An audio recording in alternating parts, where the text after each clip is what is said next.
साथियों नमस्कार, मैं हूं अर्जुन मिश्रा। इस वीडियो में आप सभी का स्वागत करता हूं। दोस्तों, आपने नोटिस किया होगा कि इन दिनों भारत के chief justice of India justice B R. Gavai साहब पर सोशल मीडिया से लेकर मेन स्ट्रीम मीडिया तक गहन चर्चा चल रही है। हर तरफ सवाल उठ रहे हैं, टिप्पणियां हो रही हैं और यह तक कि उनसे माफी मांगने की मांग हो रही है।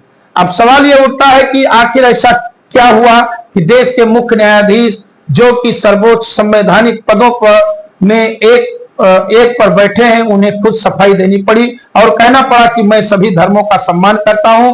आखिर कौन सा ऐसा विवाद था कि 48 घंटे के भीतर ही यह स्थिति पैदा हो गई कि यह आज की बहुत बड़ी खबर है और इसी को आज के वीडियो में मैं आपके सामने डिकोड करना चाहता हूं। दोस्तों, मामला जुड़ा है मध्य प्रदेश के खजुराहो स्थित जावरी मंदिर से। वहां भगवान विष्णु की 7 फुट ऊंची एक खंडित मूर्ति है। याचिकाकर्ता राकेश दयाल नामक व्यक्ति ने सुप्रीम कोर्ट में एक याचिका दाखिल की। उनका कहना था कि यह मूर्ति मुगल हमलों के दौरान खंडित हो गई थी और अब भक्तों को पूजा करने का अधिकार मिलना चाहिए और मूर्ति को ठीक करने की अनुमति दी जानी चाहिए। मामला चीफ जस्टिस बी.आर. गवई और जस्टिस विनोद चंदन की बेंच के सामने आया।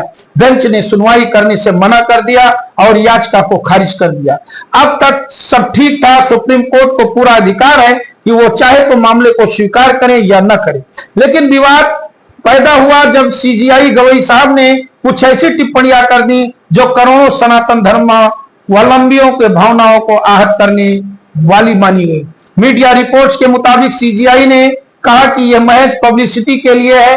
यदि आप भगवान विष्णु के इतने बड़े भक्त हैं तो उनसे ही प्रार्थना कीजिए, वही कर देंगे। यहां तक कि उन्होंने यह भी कहा कि खजुराहो में शिव जी का बड़ा लिंगम है, वहां जाकर पूजा कर लीजिए। सोचिए दोस्तों, यह टिप्पणी कितनी विचलित करने वाली है।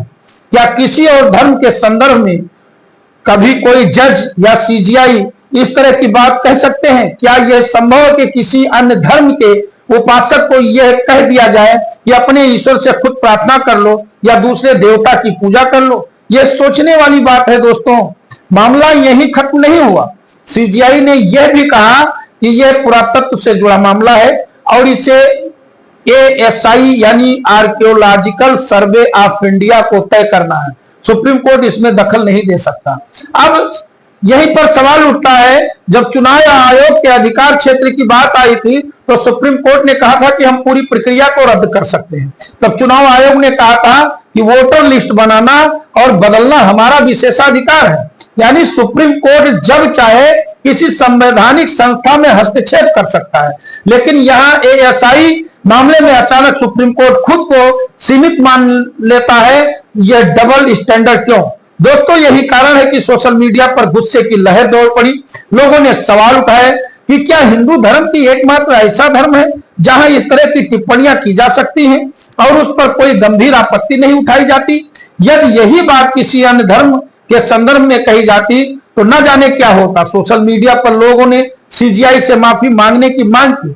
वरिष्ठ वकील विनीत जिंदल ने तो बाकायदा उन्हें चिट्ठी लिखी और राष्ट्रपति को भी इसकी प्रति भेजी।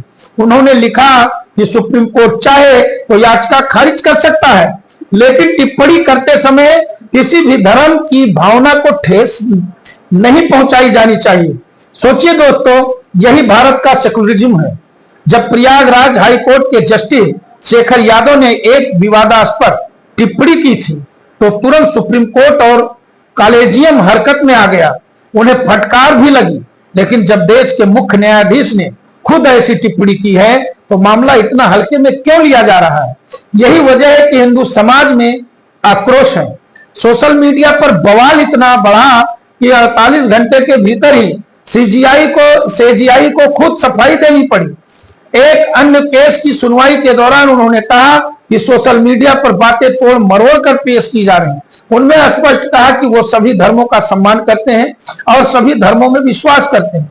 यहां तक कि सॉलिसिटर जनरल ने भी उनका बचाव करते हुए कहा कि व्यक्तिगत रूप से चीफ जस्टिस को वर्षों से जानते हैं और वो हर धर्म के प्रति आस्था रखते हैं। लेकिन सवाल यह है कि अगर ऐसा है तो फिर ऐसी टिप्पणी क्यों की गई? इसी दौरान कपिल सिब्बल ने भी सोशल मीडिया को अनियंत्रित घोड़ा बताया दिया जिसे काबू में करने का कोई तरीका नहीं। लेकिन यही तो लोकतंत्र की ताकत है दोस्तों, यही सोशल मीडिया जिसने पूरे विवाद को सामने लाकर खड़ा कर दिया, और यही वजह है कि सीजीआई को सार्वजनिक रूप से सफाई देनी पड़ी। दोस्तों, असली सवाल यही है कि क्या इस देश में सिर्फ सनातन धर्म के मानने वालों के लिए इस तरह की टिप्पणियां संभव है? क्या यही सेकुलरिज्म है? अगर यही किसी और धर्म के संदर्भ में कहा गया होता तो क्या केवल माफी मांगने की मांग होती, या फिर सड़कों पर आगजनी और प्रदर्शन होते? यह विचार करने का विषय है। मेरी राय में सुप्रीम कोर्ट जैसा सर्वोच्च संस्थान अगर किसी याचिका को खारिज करता है तो उसका अधिकार है, लेकिन टिप्पणी करते समय उसे यह जरूर देखना चाहिए कि उसके शब्दों में किसी धर्म की भावना आहत ना हो, क्योंकि अब सर्वोच्च न्यायिक पद पर बैठे हैं। आप सर्वोच्च न्यायिक पद पर बैठे हैं तो आपके शब्द सिर्फ आपके व्यक्तिगत विचार नहीं होते, वो पूरे देश की न्याय व्यवस्था का प्रतिनिधित्व करते हैं। दोस्तों, यही इस पूरे विवाद की पृष्ठभूमि है। सोशल मीडिया ने इसे अनियंत्रित घोड़ा कहा, लेकिन इस अनियंत्रित घोड़े ने ही देश के चीफ जस्टिस को अपनी टिप्पणी पर सफाई देने को मजबूर कर दिया। यही लोकतंत्र की शक्ति है, यही जनता की जागरूकता है, और यही सनातन संस्कृति की पुनर्जागरण का संकेत है। आपकी क्या राय है इस पूरे मामले में? जरूर कमेंट करके बताइएगा। चैनल को हमारे सब्सक्राइब करना न भूलें, लाइक करें, बेल आइकन वाले बटन को जरूर दबाएं, और फेसबुक पेज को फॉलो करें, और व्हाट्सएप लिंक हमने आपको डिस्क्रिप्शन में दे दिया है, उससे आप क्लिक करके हमें व्हाट्सएप से हमारे साथ जुड़ सकते हैं। तो देखते रहे विराट न्यूज 24 लाइव चैनल। जय सिया राम।